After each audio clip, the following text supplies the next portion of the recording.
Bom, vamos lá, eu vou editar depois. Ah, você vai editar então? Tá bom. Então, Não, tá, vamos falar bobeira. Bom dia, pessoal. Vocês estão entrando agora na primeira aula de Planejamento Urbano e Paisagismo 5. Né? Conforme eu tinha combinado com vocês, trazer as duas experiências de profissionais que atuam na área de planejamento urbano e dos profissionais que fazem aprovação na prefeitura, né? Então, a próxima reunião gravada vai ser com o Nivaldo, da Prefeitura de Atibaia. Mas hoje a gente está aqui junto com o Alan Cury, um grande amigo do meu irmão Fernando, que vocês também já conhecem. O Alan, ele é sócio-diretor da Comurb SPU Limitada, que atua em Campinas. Ele tem vasta experiência no assunto de parcelamento de solo e de loteamento, né, de construção de projeto e construção de loteamento. Então, ele vai dizer um pouco para a gente da experiência do profissional que atua na área, das dificuldades que ele tem junto ao cliente, junto ao desenvolvimento de projeto. E é isso aí. Alan, bom dia. Obrigado bom dia. Pela reunião dia, com a gente Luiz. aqui, você falar um pouco da sua experiência profissional. Tá? Para mim é uma grande satisfação estar aqui com vocês e passar um pouquinho daquilo que a gente faz com bastante amor e carinho. Legal, ótimo, perfeito. Então, assim, Alan, fala um pouquinho da sua formação rapidinho e se quiser engatar já nos assuntos, a gente vai trocando. É mais uma troca de ideia mesmo, não é nada muito pesada, nem envolvendo muita teoria, não. É mais uma conversa informal mesmo para a gente tratar um pouco de como é a vida do profissional que atua na área. Bacana, legal. Bom, eu sou arquiteto de formação, fui formado na PUC de Campinas de 97 a 2001 foi meu curso de graduação. Depois eu voltei para a academia em 2004, 2005 para fazer uma especialização em arquitetura e projeto urbano. Tenho uma grande participação desde a época da faculdade nas questões de representação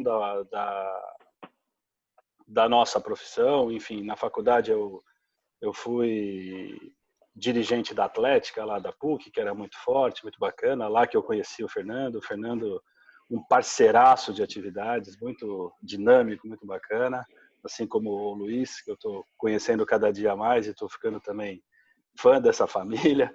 Obrigado. E, bom, saindo da faculdade, eu ingressei no Instituto de Arquitetos do Brasil como diretor de jovens arquitetos. Tinha a incumbência de aproximar os jovens arquitetos ao Instituto de Arquitetos do Brasil, uma entidade que hoje é centenária, ano que vem ela faz 100 anos. Legal. E então ela precisava de uma renovação naquele momento, né? A paixão foi grande, foi intensa e cheguei à presidência do IAB em Campinas. Sou conselheiro nacional do IAB já há 7 anos e indo para o 8º ano. Quer dizer, eu tenho um vínculo muito forte com as instituições que representam a nossa profissão, justamente por entender que a gente precisa sempre de uma renovação de conhecimento e estar sempre antenado com as atualidades, com as legislações e tudo mais. E as entidades me mostraram um caminho rápido para isso. Eu sou também diretor do Secov. O Secov é o Sindicato da Habitação, é um sindicato do Estado de São Paulo. Eu sou conselheiro da AELO. A AELO é a Associação dos Escritórios de Loteamento, a Associação das Empresas Loteadoras do Brasil. Estou conselheiro no Conselho de Arquitetura e Urbanismo também. Enfim, tem várias frentes aí, várias atividades institucionais. Esse é um assunto que dá mais umas 2 reuniões, cara. Então, porque a gente sai da faculdade e não sabe o poder que essas instituições têm, né, no auxílio profissional. Na verdade, a gente sempre sai com um pouco de preconceito, achando que é chatice, que é burocracia, e a gente se afasta, e cada vez que se afasta vai ficando mais distante, e isso é muito ruim, porque essas instituições são as instituições que de fato discutem a nossa profissão, as nossas atividades profissionais. E elas lutam, à exceção do CAL, elas lutam para que nós tenhamos um trabalho mais harmônico. Então, a gente participa muito das discussões de planos diretores, de legislações urbanísticas, de ocupação do solo, parcelamento, enfim, todas as leis incidentes nessa área. E o CAL, ao contrário disso, o CAL é uma autarquia federal que rege a profissão do arquiteto urbanista e a sua função master é a proteção da sociedade para com o mau arquiteto. Sim. Então, olha só, né? A gente paga anuidade para essa instituição, né? Para essa autarquia obrigatória para quem Sim. trabalha, e ela nos fiscaliza. E se a gente faz besteiras, elas nos autua e pode até nos tirar a licença de trabalho. Estranho, estou sendo sincero aqui com vocês, e até que eu resolvi tentar me engajar e me envolver um pouquinho para ver como é que era. Então, eu comecei sendo membro de comissão de BIM, na época, o Sim. grupo de trabalho BIM, que estava fazendo uma atividade de implementação BIM no estado de São Paulo, na agência de correio, na empresa de correios e telégrafos, no Exército Brasileiro e tal. Então, a gente foi dar um suporte para isso.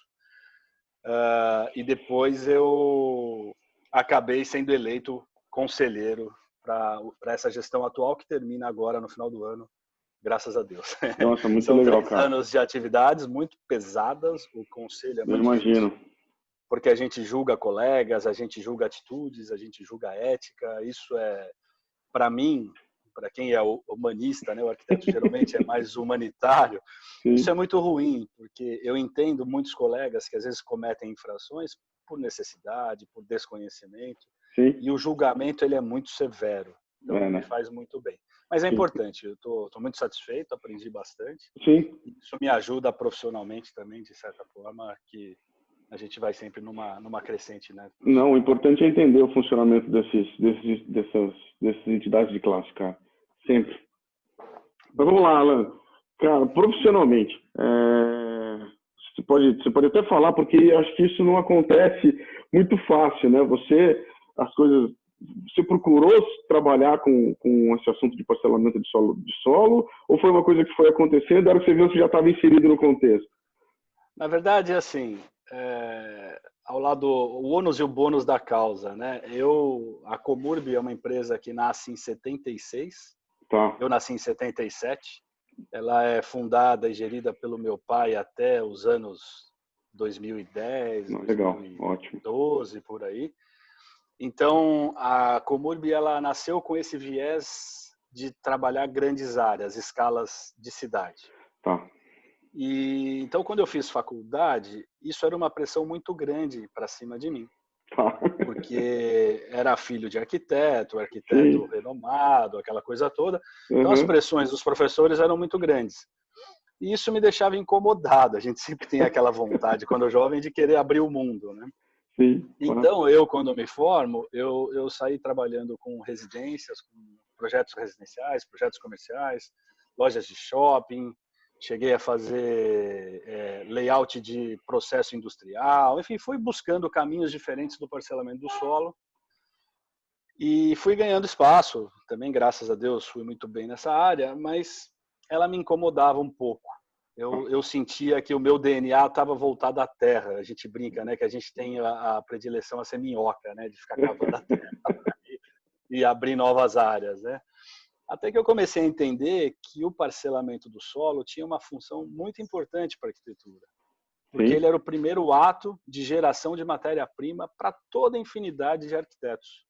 Então, quando eu enxerguei uma nobreza nesse ato, que antes para mim era uma coisa usual, qualquer, enfim, pegar uma área, picotar ela e falar aqui é rua, aqui é lote, tchau, isso para mim não tinha muita graça. E depois que eu fui aprendendo a ver o valor disso, eu comecei a me engajar mais.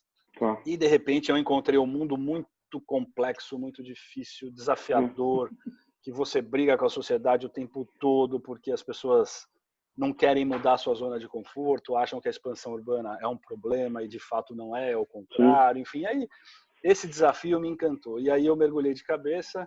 Hoje eu lidero o escritório junto com uma irmã, com a Karina, que também é arquiteta, já foi palestrante na FAAT também.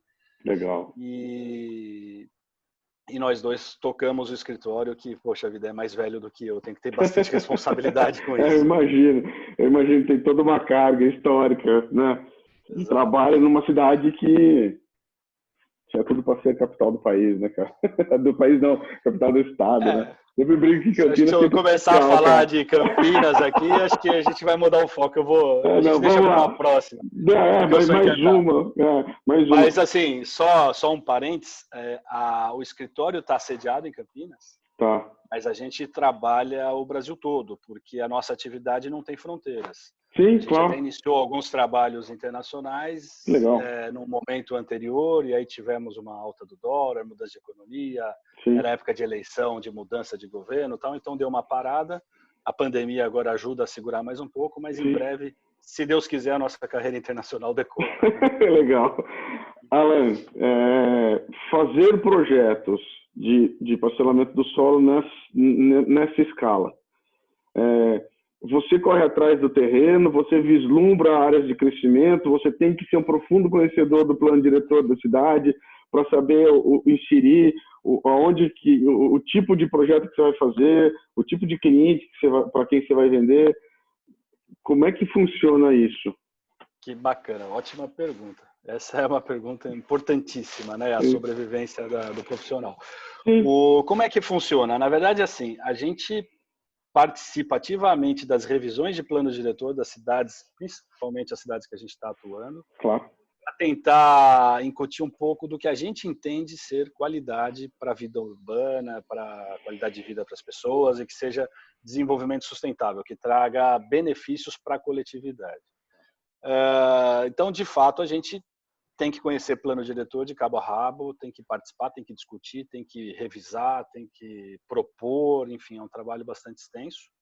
Mas de onde vêm nossos clientes? A gente tem alguma coisa de poder público que nos procura para dar consultoria nesses setores, mas o nosso foco principal são iniciativa privada, tá? 99% do escritório é iniciativa privada, e a gente trabalha ou com famílias detentoras de terras, de herança, enfim, fazendas, etc.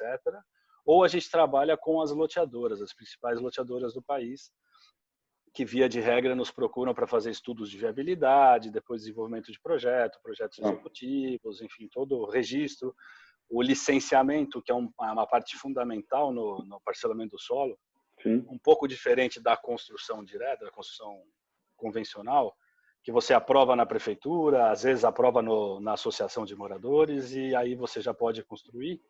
O loteamento não. O loteamento é você transformar glebas, transformar propriedades em cidade. Então tem toda uma dinâmica de licenciamento muito mais complexa que passa pelo governo do estado e em alguns casos pelo governo federal, e você transforma ruas em áreas públicas, áreas institucionais em áreas públicas, áreas verdes em preservação e proteção total, enfim, para daí resultar no produto final, que são os lotes, onde os arquitetos vão poder desenvolver a sua expertise, os seus projetos, para poder transformar aquilo em habitação, em trabalho, em comércio, enfim, o que for necessário. Tá, legal. Legislação. Então, assim, vamos falar um pouco de legislações. A gente já falou que tem que ser um profundo conhecedor do plano diretor da cidade que você vai atuar para poder saber os eixos de crescimento e aliado à vontade do cliente, né? E assim, é sabido que os trâmites de aprovação de projetos desse volume são demorados, né? Eles não acontecem do dia para a noite como a aprovação de um projeto de uma casa, né? São trâmites geralmente muito longos. Fala um pouquinho para a gente dessa experiência que você tem no chegar no projeto, que seja uma primeira ideia de projeto ideal, onde você tem a vontade do cliente, como é que isso tramita dentro de uma prefeitura até você chegar na implantação do projeto. Rapidamente para a gente, só para a gente poder entender como é que isso funciona, tá? A gente já entendeu quem são os seus entes, para quem você trabalha e como é que esse trâmite acontece daí para frente. Perfeito. A gente brinca sempre que os nossos contratos são casamentos, né? Então a gente abre um casamento que começa hoje, não tem data para terminar, e ele segue uma vida aí que, vou te dizer, na média, 5, 6 anos cada projeto. Tá. Tem projetos de 10, tem projetos de 15 anos de licenciamento, enfim, é uma loucura, mas porque é burocrático, é lento, é responsável, então assim, a nossa atividade não é uma atividade simples. Tá. Uma casa você constrói, ela dura lá 20, 30, 50 anos, enfim, ela pode ser demolida, reconstruída rapidamente, ela atrapalha a paisagem urbana às vezes por um pequeno período. Sim. Uma via não. Quando você abre uma via, ela deixa de ser sua, ela passa a ser de todos, e aí essa via fica para todo sempre. Então, um desenho errado de traçado, uma curva mal feita, uma drenagem equivocada, geram problemas que a gente acompanha a todo tempo aí pelas TVs, pelas notícias, Sim, claro. e isso é muito ruim. Sim. Aí uma parte disso é que o projeto bem feito, o projeto qualificado, ele faz a questão ao contrário, né? A gente tem uma pesquisa agora feita com a questão do Covid, nos nossos produtos, nos nossos empreendimentos, o índice de Covid é muito baixo. Por quê? Porque existe preocupação com insolação, com qualidade de vida, enfim, com toda a questão da sorte, isso é importante.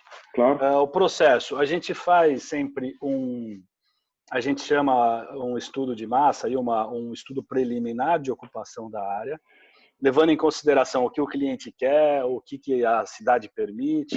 A gente junta todas essas questões e coloca isso num papel, traçando já os primeiros traços de vias e de lotes. Então, isso gera volume. Esse volume gera cálculos de viabilidade para ver se esse empreendimento fica de pé. E, em cima disso, a gente inicia o diálogo com o poder público. Inicialmente com a prefeitura, óbvio, que nos traça diretrizes, faz o cadastramento da gleba, ela nos dá as questões ambientais relevantes, ela nos pede estudos de tráfego, estudos de impacto de vizinhança, estudos de meio ambiente, enfim. A gente vai elaborando todos esses trabalhos e vai passando pelo crivo da prefeitura, que nos dá uma aprovação prévia. Isso, via de regra, é mais ou menos assim que funciona. Essa aprovação prévia nos dá autonomia para ir ao Estado, a CETESB, um órgão que gerencia todas as questões hídricas e sociais do nosso Estado, e a gente, então, passa pelo crivo da CETESB da aprovação do que a gente quer fazer. Nesse meio tempo, esse projeto vai evoluindo. Né? A CETESB, a gente já começa a entrar com projetos complementares, um projeto de drenagem, por exemplo, que já tem que apresentar. Já começa, sim. Aí o projeto vai evoluindo nesse interim, né? As ruas vão tomando corpo, o lote vai ficando efetivamente o que a gente vai chegar no produto final, e aí começa a drenagem, começa a infraestrutura, asfalto, capa de asfalto, tipo de pavimento, outros senões todos vão sendo desenvolvidos. Obviamente não sou eu que faço tudo isso. Por trás de um projeto de urbanismo tem uma equipe multidisciplinar gigantesca. Né? Passado o crivo da CETESB, a gente volta para a prefeitura para aprovação final. Aí a prefeitura vê as questões sociais, as demandas da região, o que precisa, se precisa de creche, escola, etc. Via de regra, os loteamentos conseguem fazer esse trabalho de contrapartida com o município para que o município também se qualifique além da propriedade. Né?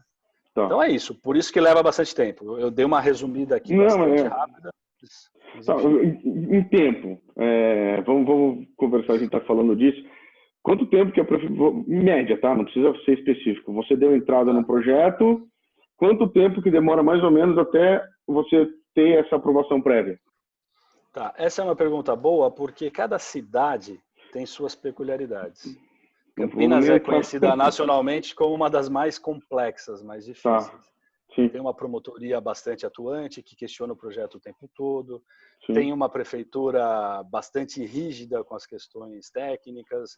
Então, lá o processo leva bastante tempo. Tinha uma legislação até pouco tempo atrás, até 2 anos atrás, muito atrasada. Isso atrapalhava demais. Então, na revisão de plano diretor, as leis foram revisadas, isso ajudou bastante. Mas, enfim, Atibaia, a gente tem 2 ou 3 casos de Atibaia feitos e a gente acha um trâmite razoável, tá? O diálogo com a prefeitura é bom, os técnicos são bons, enfim, as coisas fluem, é uma cidade bacana de se trabalhar. Mas da entrada de um estudo, geralmente 1 ano e meio, 2, para a gente ter uma análise prévia. Isso porque ele passa por todas as secretarias, ele passa por estudos, revisões, enfim, não é simplesmente o protocolo e sai o carimbo. Como em residência, às vezes a gente consegue. Às vezes. Mas essas são as raras exceções, né?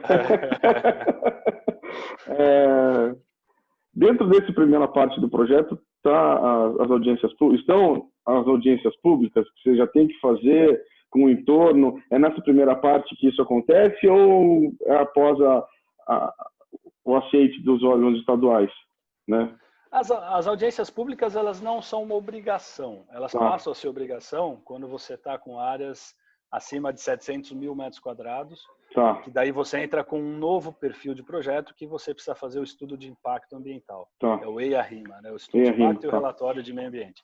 Tá. Então, no EIA-RIMA, sim, você tem a obrigatoriedade de audiências públicas Tá. e de conversa com a sociedade mais estreita. Uhum. Abaixo disso, pode ser solicitado em qualquer tamanho de projeto, inclusive de uma residência. Sim. A população pode solicitar isso se ela se sentir incomodada com o que vai acontecer ali e quiser mais informações, tal, é direito de todos, né? Sim. Então, às vezes acontece, sim, mas não é uma regra, tá? Uma regra. A regra Tá. é só mais os projetos. Não, legal. Aí isso foi para a CETESB, tá? Quanto tempo? A CETESB, cara, o GRAPROAB, se for residencial, passa por Sim. esse colegiado chamado GRAPROAB. GRAPROAB O GRAPROAB, ele tem prazos bastante fixos, tá. Porém é muito difícil a gente conseguir, em primeira instância, ter aprovação na primeira reunião. O GRAPROAB se reúne uma vez por mês, e nessa reunião, se o seu projeto entrar em pauta, ele é votado. Tá. Geralmente vem solicitações outras, complementações, pedidos de informes, etc. Tá. Então isso vai acabando enrolando. Bons projetos feitos com critério, costumam levar 8 meses, 1 ano, enfim. Tá. Tem projetos que acabam ficando bastante tempo e vão renovando licença, porque as solicitações geram trabalhos hercúleos. Né? Tem coisas que assim, o cara fala assim, não, eu só quero saber se lá passa o jacaré de papo amarelo, sei lá, tô brincando aqui. Mas, sim, enfim, claro. um diagnóstico desse, cara, você precisa fazer leitura de 100 anos, né? Não é assim, hoje não está passando, mas passa, não passa, entendeu? É complexo. Estou sendo um pouco jocoso, mas... Mas a gente sabe que as perguntas, às vezes, elas vêm assim mesmo, né? Então, por isso que eu estou falando. Não são trâmites que você vai esperar e vai falar assim, olha, eu vou dar entrada, e se o seu cliente fica na tua orelha na expectativa de que isso vai ser aprovado rapidamente, e demora 1 ano, ou mais.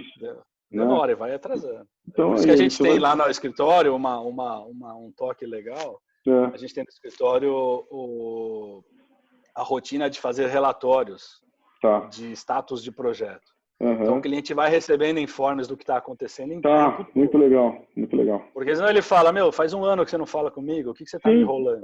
Porque você está me enrolando, né? Estou trabalhando bastante, tem coisas que nem tá no preço, a gente sai fazendo. Né? Então, né?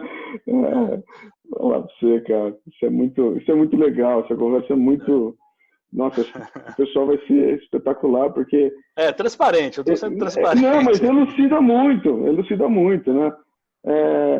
Alan, mudando um pouquinho de assunto, mas mantendo sempre o principal, eu conversei com eles no começo do semestre, né? 2 teorias, tá? A unidade de vizinhança e a cidade de jardim, que são os 2 principais veios que vieram no final do século XIX com o intuito de começar a dar um desenho para a cidade e teorias criadas, né, para desenho de cidade. Eu solicitei para eles, né, em cima dessas 2 teorias, que eles se embasassem nela para fazer o projeto deles. Tá? Então, vamos aliar um pouco de teoria com o terreno que vocês têm, que eles têm para desenvolver o projeto. O quanto que isso acontece na hora de você ter a vontade do cliente, você ter a expectativa do profissional em relação, porque quando você olha um terreno com a experiência que você tem, você já consegue vislumbrar as coisas que vão acontecer nele. Só de olhar para o terreno, a cabeça deve ferver de ideia, né? Então, assim, sim. O quanto que a gente consegue embasar hoje, a gente consegue embasar no mundo real teorias na aplicação direta do produto final. Legal. A teoria, ela é fundamental. A gente pode, às vezes, na faculdade não gostar muito, mas é importantíssimo a gente entender mais do que ela em si, as motivações que levaram a elas serem desenhadas daquele jeito. Por quê? Legal. Quando a gente fala de vizinhança, quando a gente fala dessas questões que foram cartas aí de acordos, né, para que a sociedade crescesse de uma forma mais ordenada, qual era a função disso? Se entendia que a hora que você urbanizava uma terra, você transformava, a gente brinca, né, o alqueire em metro quadrado, quer dizer, o valor da terra crescia exponencialmente. Sim, sim. O proprietário da terra, ele tinha uma mais-valia muito grande, Claro. porém a sociedade tinha um impacto muito grande. Por quê? Porque ele gerava a maior demanda por transporte público, por coleta de lixo, por esgoto, por tratamentos, etc. E era a responsabilidade da cidade, inclusive, asfaltar o viário que ele planejava na terra dele. Então, assim, era uma discrepância de interpretação muito grande. Sim. Na verdade, assim, tá ok, eu tenho uma terra, eu quero ter uma mais-valia nela, eu promovo os investimentos em cima dela e disso eu vou tirar meu fruto. Ok. Claro. Eu tenho que custear isso porque é uma vontade minha e a partir do momento em que eu colocar a mercado, aí ela passa a ser da cidade e a cidade assume e vai em frente. Essas teorias todas buscaram equilíbrio nisso. O equilíbrio de você ter cotas de parcela da propriedade com o terreno público para que pudesse haver escola, posto de saúde, segurança, bombeiros, enfim, todas as demandas da sociedade e espaços que a cidade pudesse escolher o que ter. Então você faz, sendo chulo o termo aqui, você faz um lote para a prefeitura, enfim, que a gente chama de equipamento público comunitário. Tá. De outra forma, você também faz os equipamentos públicos urbanos. O que são isso? São as áreas institucionais destinadas a saneamento básico, a drenagem, a distribuição de energia, enfim, tudo que for necessário. Por exemplo, na sua área passa uma linha de alta tensão, passa um gasoduto. Essa faixa que ela passa a ser um equipamento público urbano. Por quê? Porque ela deixa de ser sua e ela atende uma função para o coletivo. Então, ela é para a urbanidade como um todo. Então, você destaca ela da sua propriedade. E assim foi vindo. Os crescimentos veio a tal da reserva legal das áreas verdes. Então, você tem que manter 20% da propriedade com mata nativa, preservar os córregos, as áreas de preservação permanente, que são as APPs dos córregos. Aí elas variam dependendo da calha desse córrego. Ela vai crescendo de 30, 50, 100 metros de largura e vai indo, enfim, depende de cada caso. Então, tudo isso foi trazendo técnicas para o ato de lotear.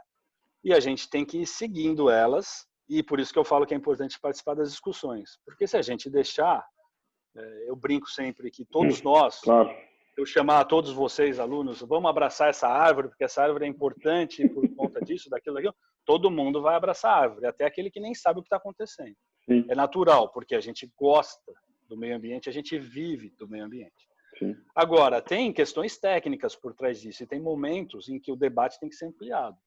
E a gente tem que tirar alguns paradigmas e entender algumas situações para verificar de fato qual a importância da preservação versus o desenvolvimento. Sim. Nos loteamentos formais, a preservação ela é muito grande, por força de lei e também por força de responsabilidade social das empresas. Tá. O maior impacto social do desenvolvimento urbano é quando ele é desqualificado, quando ele é irregular.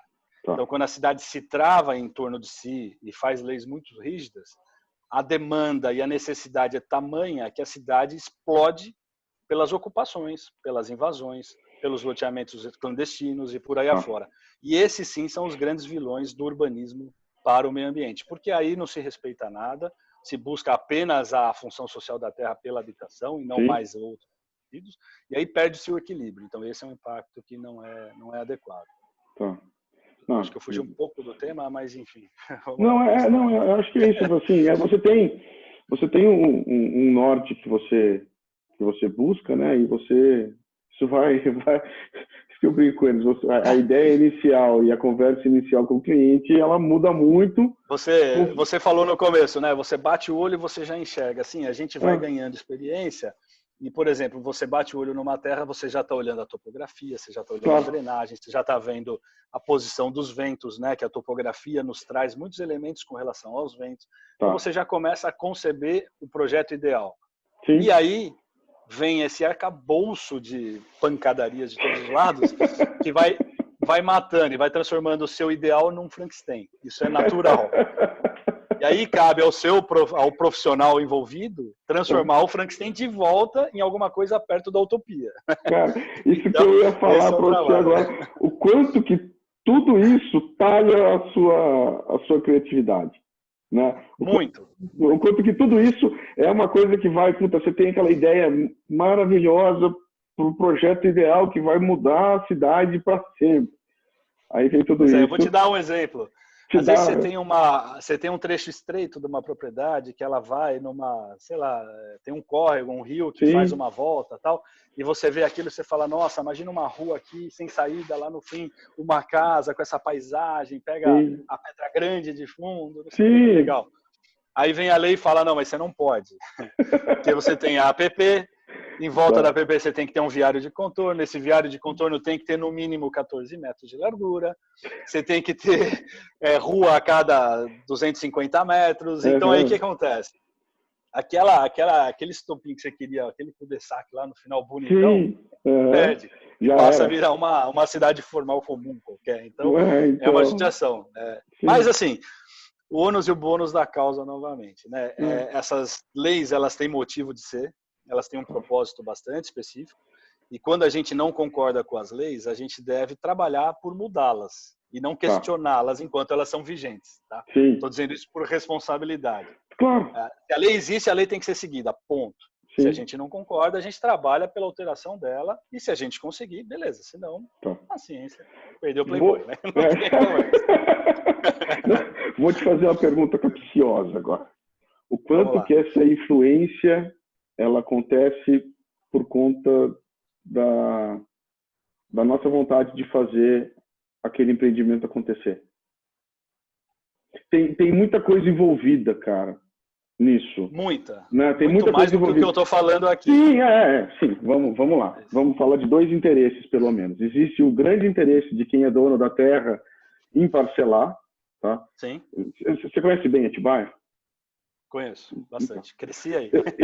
Então ótimo. Eu estou trabalhando com eles no terreno do Puma, no final da Juca Peçanha. Nossa, o que eu andei de bicicleta lá. Então, cara, não, mas todo mundo, né? Empirou pipa. A gente começou a andar de bicicleta empinando pipa e acabou fazendo umas coisas. Barro, aquele barro era delicioso.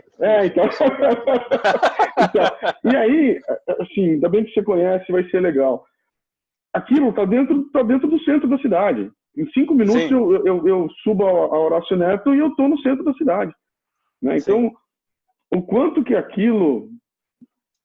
o quanto que existe o interesse de todo mundo, né, e em mudar às vezes a legislação, porque a legislação ela vai olhar aquele lote, o município vai olhar aquela gleba de terra inserida dentro do perímetro urbano com os olhos, né, voltados para a cidade, e quanto que o cliente, né, e aí a vontade do cliente também passa a ser uma vontade sua, porque tem outros fatores envolvidos, principalmente o financeiro, né? Porque é disso que a gente sobrevive. Exato. O quanto que isso que a gente tem que fazer esse jogo de cintura para conseguir fazer as coisas mudarem a nosso favor. Olha só que legal, cara. E o quanto que isso, cara, assim, eu acho interessante pelo jeito que você fala, existe toda uma responsabilidade inserida nisso. Sem dúvida, sem dúvida. Vou te dizer o seguinte, a gente falou aqui de 3, 4 atividades lá, que tanto eu, numa geração, você em outra, e todos nós vivenciamos. Claro. Então, você imagina só, aquilo passou a ter passou a ser um patrimônio intangível da cidade. Nunca tinha imaginado aquele terreno desse nível. O proprietário, querendo ou não, aquilo está na memória do coletivo. Tá, verdade. Então, a gente não pode desconsiderar isso. Sim. Agora, também não podemos achar que o coletivo tem direito sobre a propriedade privada. A propriedade privada ela é garantida por Constituição desde 1880, veio o Império, veio a Constituição de 88, sempre reforçando a propriedade privada como uma garantia do cidadão. O que acontece? Nesses casos, eu não conheço exatamente lá o tamanho, não sei o que a prefeitura pensa, eu estou te falando de uma maneira geral. Fala hipoteticamente, tá? Posso estar equivocado. Eu vou até colocar um adendo aqui, rapidinho. Entender da legislação que atua sobre o Puma é importantíssimo no desenvolvimento do projeto de vocês. Tá? Eu vou ler o básico para discutir com vocês. Vocês têm que ser os profundos conhecedores da legislação para argumentar comigo a intervenção que vocês vão fazer. Que legal, que bacana. Nossa, que responsabilidade. Quero fazer também, posso? Lógico, cara. Te manda o terreno. Você quer fazer um rabisco? Faz um rabisco, cara. Eu vou te mandar o terreno, depois você faz um rabisco. Eu quero sim, depois a gente compara com os alunos e legal, a gente isso. vai ser muito legal. O que acontece? O que eu vejo? Eu não conheço lá exatamente de quem é a propriedade, se é um ou mais proprietários, o que a cidade está pensando. Eu não estudei o plano diretor de Atibaia, então não sei. Eu sei o seguinte, que para mim, se eu fosse desenvolver aquele projeto, eu ia considerar muito o passado que eu tive com ele, com aquela propriedade. Mas eu tenho o entendimento que, se o proprietário é privado, e se eventualmente ele paga IPTU, ele faz a responsabilidade dele, a gente não pode tolir o direito dele de usufruir daquela terra. Porém, no projeto que vai ser desenvolvido lá, eu acho que seria de muito bom grado à cidade que tivesse um parque, que tivesse alguma memória do que foi aquilo um dia. Porque, eu não sei, é história, né? São causos que a gente ouve. Ali foi feita uma terraplanagem para virar o aeroporto foi lá para cima, enfim. Não sei se é isso, não sei se era indústria. Eu era pequeno, então para mim aquilo tudo, eu sonhava ver um Boeing pousando lá. A verdade a lenda que se conta, né? E preciso até pesquisar um pouco melhor isso, é que era o último grande cassino a ser construído no país. Olha lá, já é uma outra vertente. Olha uma outra vertente. Então, se você olha os platôs, você consegue até entender mais ou menos como é que aquilo ia funcionar, né? Mas, entendi. Olha que bacana. Então, assim, teve uma tentativa no passado, foi frustrada provavelmente, se for cassino por questão legal, mudou a legislação, proibiu, etc. Ok. De lá para cá, como é que ficou essa propriedade? Esse proprietário manteve o IPTU em dia? Não tem IPTU? Ela ainda não é cadastrada? Não sei. Tá? São detalhes outros. Mas, de qualquer forma, ela é privada. Se a cidade entender que ela, como um todo, é importante para o coletivo, a cidade tem que usar o artifício da desapropriação. Sim, claro. Ela adquire, falando em maneira chula novamente, ela adquire do proprietário a terra e faz dele o que é bem entender. Sim. Agora, se a sociedade não quer ter esse ônus, porque isso sai dos nossos impostos, o que acontece? Permite-se que se haja um desenvolvimento com algumas condicionantes. Essas condicionantes elas têm que estar previstas no plano diretor. Por isso, o plano diretor tem que entender muito bem os anseios do proprietário e entender muito bem os anseios da sociedade. Porque daí ele vai fazer a pactuação dessas duas forças para que ali haja alguma coisa coerente com a cidade como um todo. O desenvolvimento urbano ele é muito bom para a cidade. Por quê? Porque imediatamente ele vai gerar bastante IPTU, ele vai gerar bastante renda para a cidade, empregos diretos e indiretos na obra e depois na manutenção do contexto que ali for gerado. Enfim, os impactos sociais são muito positivos. Mas isso só não basta. Eu falei do valor intangível, né? No patrimônio a gente usa esse intangível quando não é uma coisa que a gente tem a matéria, não é o patrimônio histórico edificado, não é esse tipo de coisa. Então ele é intangível. Pode ser uma festa popular, pode ser a questão lá da bicicleta no barro, pode ser o cassino, enfim, qualquer coisa. Então, como ele é abstrata também a sua preservação. Precisa ou não, é uma questão que precisaria ver, aí tem que fazer pesquisa, tem que conversar com a sociedade, tem que entender o que está acontecendo para ver se aquilo faz sentido. Se fizer, ok. O projeto, via de regra, ele consegue contemplar isso numa escala razoável. Razoável que eu digo porque se não houver o equilíbrio econômico do gasto versus o faturamento que aquilo vai gerar, o empreendimento não sai, e o empreendimento não saindo é pior ainda para a cidade. Fica como está lá até hoje, aquela área sem uso, sem destinação. Salvo engano, eu acho que recentemente eu passei por lá, já tem alguns condomínios na borda, algumas coisas feitas. Não sei se são oficiais ou não, enfim, mas acontece, a força da cidade vai empurrando. Sim, a cidade parou ali, né? Ela para, é engraçado como ela para na hora que você chega no terreno e ela continua um pouco depois, já no Jardim dos Pinheiros, ali perto do lago, né?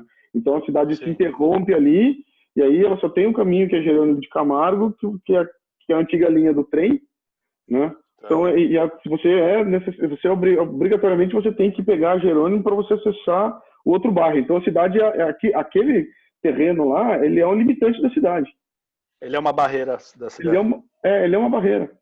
A cidade acaba ele é ali. super infraestruturado, né? Porque a cidade está ali, né? Quer dizer, ele é muito bem localizado para não ter nada. Né? E assim, o que eleva muito o custo, né? Do metro quadrado do terreno.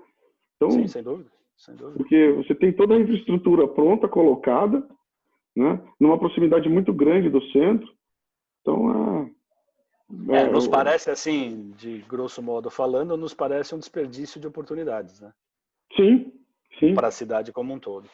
Você vê, às vezes a gente acha que a gente está punindo o indivíduo proprietário e, na verdade, a gente está punindo a sociedade como um todo, né? Várias vezes a gente vê isso no Brasil. Então, assim, legal esse ponto é da gente entender que quem faz esse trabalho tem que ter essa visão, né? O quanto que uma vontade sobrepõe a outra, né? Elas não têm que se sobrepor, elas têm que caminhar juntas, né? Essa vontade do empreendedor e a vontade do município, enquanto legislação... Elas têm que pactuar. Sim. Ela tem que ter um pacto social constante. Essa é a relação urbana, né? A urbe é assim, né? Na verdade, são consensos que se geram dentro da sua verdade e da minha verdade. A gente busca um meio do caminho. Quando há o meio do caminho, há tranquilidade e há evolução. Quando há conflitos, aí vira guerra, aí vira outra coisa. Aí eu e você perdemos. Sim, todo mundo perde, né? Todo mundo perde. Não tem vencedor e a cidade sofre mais uma vez, né? Ela já sofre. A cidade vai perdendo as oportunidades, cara. E as oportunidades do Brasil, elas são cíclicas, né? A gente tem uns gráficos aqui de cada 8 em 8 anos a gente passa por algum tipo de depressão. Então não é brincadeira, não. O Brasil é uma vida off-road, né? A gente está sempre no 4x4 e a gente tem que estar pronto para isso. Porque essa pandemia, por exemplo, não estava nesses 8 em 8 anos. Ela veio fora de época. Então a gente erra também, né? Numa hora que a gente estava querendo desengatar o 4x4 para andar em terrenos mais planos, né, cara? Cara, a gente estava começando a decolar o carro, né? Enfim. Isso faz parte, é isso aí. Isso é ser brasileiro. Ser brasileiro é ser resiliente, não tem conversa. E vamos tirar o lado bom, né, cara? A gente sai cada vez melhor, né? Bom que a gente ri. A gente ri de tudo. Isso ajuda bastante. Alan, muito legal a conversa, cara. Acho que assim, elucida bem essa visão, que era o que eu queria trazer, a visão do empreendedor, do cara que está na ponta, do arquiteto, né, que eu digo, porque está tratando da faculdade de arquitetura, mas o arquiteto que está na ponta, tendo que entender de matérias que a gente não entende, que a gente não tem na faculdade, né? O quanto que a gente é um ledo engano achar que a faculdade vai te ensinar tudo. Ela vai te dar base para você aprender tudo. É isso.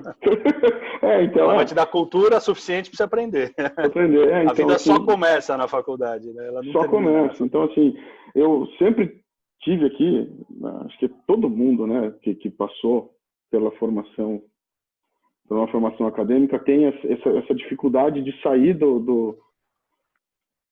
da teoria, que é estar na faculdade, né, e vir para o mundo profissional, porque na hora que você tem que começar a trabalhar com essas questões que eu estou falando com você. Porque ninguém falou para mim que eu ia ter que aprovar o projeto da prefeitura, que eu ia ter que assinar uma RT, na época, né, que era aquela folha carbonada do CREA, né, então não existia nem... Tinha que ir no CREA buscar ela. Tinha que ir no CREA buscar... Era carbonado. Guardava no escritório um bloquinho já para não ter que ficar indo toda hora. Isso, você pegava 50 folhas lá. Bom, mas essa vida ninguém ensina pra gente, né? E assim, eu sempre falo para eles, eu quero trazer um pouco dessa vida, porque eles já estão no primeiro semestre do 4º ano. Então eles já estão na reta, já estão saindo do... Já estão apontando na reta final, eu acho assim, eu sempre digo para eles que eles ainda têm que olhar os projetos com um olhar mais lúdico, né? Porque eles estão na faculdade, aproveita a faculdade para esse período, tem um olhar lúdico sobre o projeto, sabendo que daqui a pouco tempo vão tentar matar a criança dele no interior, né? Eu acho que assim, o arquiteto ele não pode perder essa questão lúdica ou essa questão utópica, jamais. Mesmo que as regras nos imponham outra saída. Então, esse é o desafio, é como conseguir equilibrar essas forças. Esse é o desafio. Então, isso que dessa conversa, isso que é interessante, a gente sente na tua fala a paixão, né? E isso, enquanto tiver paixão, tem vontade, a gente está aqui para conseguir vencer todos esses desafios que a vida profissional vai colocar na gente, ou vai tentar. Eu diria que é transformar essa questão chata no desafio legal. É o que eu falei lá no começo. A hora que eu entendi que o desafio era legal, eu encarei. Isso, é a paixão que move, não adianta. Senão você se frustra, porque é irritante. às vezes você sai da prefeitura com uma anotação de que o pontilhado estava fora da escala tal. Quer dizer, sim, o nível, a letra não está adequada. Quer dizer, sim, são coisas que são abstratas demais. Então, sim. às vezes nos machucam. A gente tem que saber lidar com isso e sobrepor a tudo isso e manter o sorriso e a vontade, a garra e entender onde a gente quer chegar, né? Tem que ter o Claro. objetivo. Isso é Então, fundamental. acho que, cara, obrigado pela Outra coisa conversa. só, eu esqueci Não, de vamos lá, falar, vamos lá. mas um toque para a Puma lá, a turma estudar a Lei 6766, que é uma lei Tá, federal. Ela é de 67, quer dizer, ela é bem antiga, mas ela é atual até hoje. sim, E ela dá os regramentos para o loteamento, parcelamento do solo no Brasil. ótimo, Tá? ótimo. Então lá ele fala de áreas públicas, ele fala, é lógico que a legislação de Atibaia ela pega a 6766 e destrincha ainda mais. Mas Sim, a 6766 ela te dá a condição de entender o porquê do que você está fazendo, tá? Porquê da via, porquê da área pública, porquê da área verde. Então, como sugestão de literatura rápida e agradável até certa forma, sim, é ler a Lei 6766 porque essa é a nossa espinha dorsal do desenvolvimento, tá? A tá. gente tem que respeitá-la sob qualquer instância. Sim, ó, presta atenção. 6766, uma lei federal. Então, Isso aí. leiam a lei. E Muito comecem a bom. entender que ler lei é uma coisa gostosa de se fazer. Aprenda a gostar de Entendeu? ler lei, porque Aprenda a gostar vai de ler ler. lei. Eu brinco que acho que eu sou a única pessoa do país que gosta de escutar a voz do Brasil. Olha Enquanto, só. enquanto diretor, enquanto secretário de planejamento de uma cidade do interior de Goiás, eu tinha que escutar, a minha lição de casa era escutar a voz do Brasil para saber aonde estava o dinheiro que a gente ia buscar. Cara, essa você ganhou de mim, esse eu não É, gosto. então, e aí, às vezes, principalmente quando eu dirijo à noite, eu me pego colocando na voz do Brasil e escutando as coisas que estão acontecendo no país, onde é que está o dinheiro, que senador que Exato, está, que deputado que está, para onde vai, para onde foi, porque era uma exato. É coisa que eu fazia importantíssimo isso. semanalmente. Bacana, muito bom. Muito bom. Alan, ó, obrigado pelo papo, obrigado pela conversa. Tenho certeza absoluta que o pessoal vai gostar bastante desse bate-papo que a gente teve, né? Espero que Se você sim. quiser finalizar Para mim com... foi delicioso. Para mim foi delicioso. Ótimo, perfeito. Pena isso não ter acontecido, né, na sala de aula, porque eu tenho certeza Todos. absoluta que isso ia ter uma chuva de perguntas em cima de você para tirar Cara, dúvida estou em à relação... disposição. Se quiserem chamar todo mundo para dentro do Zoom, eu estou à disposição. Vai ser um Legal. prazer. A gente pode fazer Vamos... uma sugestão, fazer uma assessoria do projeto via Zoom. A gente faz com cada Ótimo. grupo, enfim. Putz, Se quiser, nossa fica à senhora, cara. disposição. Tá, Fica à disposição. Tá? deixa eu amadurecer um pouco a ideia do projeto. Essa visão Tá. de um outro profissional olhando o projeto, eu já fiz com eles sabem, né? Uma vez eu levei o Feu para Tá. a sala de aula e eram dois atendimentos. Eu fazia atendimento com um grupo e ele fazia com outro, trazendo uma visão de um outro profissional, né? Sim, Porque sim. assim, a análise fica muito presa ao professor que está atuando, né? E aí o aluno ele chega a entender o que o professor gosta, o que ele não gosta, o que ele acha legal, o que ele não acha. A visão de outro profissional, às vezes, incentiva o Mexe com essa aluno... zona de conforto, né? Totalmente, totalmente. Eu lembro das pessoas assim, olhando para a cara do Feu, do tipo, nossa, ele está falando tudo o contrário do que o Luiz falou. Né? Putz, qual que é o certo? Qual Quem que é é o o meu certo, cliente né? agora? Mais ou menos isso, né? Então, É a situação do poder público e do poder privado. A gente passa isso o tempo todo. mais ou A menos quem eu isso. atendo? Que lado eu vou? Caramba. E aí está o poder de convencimento, né? A gente tem que, além É de isso tudo, aí. tinha que ter A matérias retórica. de De psicologia na convencimento faculdade. mesmo. De Precisava, né? Na psicologia. verdade, vocês podem não saber, mas vocês são os grandes psicólogos da humanidade, cara. E não é Então... fácil, não. Se você quiser terminar falando alguma coisa que você acha que faltou da nossa conversa, colocando mais algum assunto aí, eu agradeço, cara, a conversa foi muito legal, foi muito agradável. Vamos ver se a gente se junta em Atibaia, junto com o Feu, para eu bater papo. só tenho a agradecer mesmo, Luiz. Puxa vida, ser seu aluno deve ser brilhante, porque você é um cara bastante energético, assim, alegre. Putz, é muito gostoso falar com Legal, você. Esse obrigado. papo foi Eu muito tento. legal.